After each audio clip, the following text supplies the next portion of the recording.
Daboy eh. Daboy! Hira ka naman. Hindi mo na ako kilala. Eh, ang tagal na eh. Ang swerte-swerte mo naman talaga. Big time na big time. Alam mo, pinasundo mo pa kami ng golf cart. Eh, isa lang yan sa mga laruan ko. Eh, alam mo naman tayo, basta ganitong big time eh, dumadami yung mga kaibigan. Kaya nga Ano ba? nagtatago ako eh. Eh, kailangan pinapunta ko rito. Ano?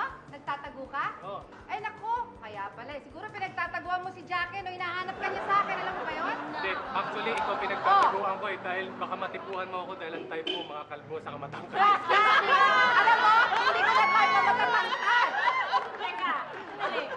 Naalala mo ako, nung huling magkita Oo. tayo, may buhok ka pa, tsaka nagtitinda ka lang ng mais nun ha. Ngayon, ang yaman-yaman mo na. Hindi, yung buko din ang need ko eh, kay Mayor. Ano ba yun?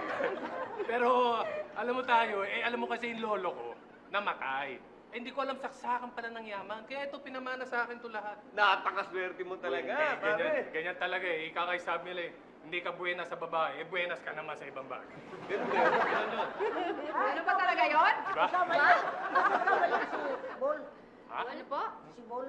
Anong ball? Basketball. Richard. Richard ah. Richard Oo. Paul. Eh, lahi pala kayo na matatangkad talaga, no? Oo. Uy, ha? Siguro malaki din yung kambal mo. Ha? Andyan lang yun. Darating din yan. Nagwe-weights lang eh.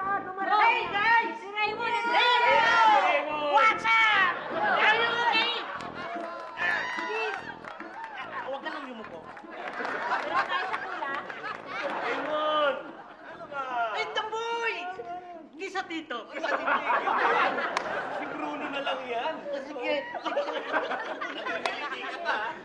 Hoy! Oh, oh! Oh, ano? Kilala kita! Oh! Huwag na, huwag na, huwag na. Okay. Sasabihin mo, kasama mo sa kabilang ano, dating.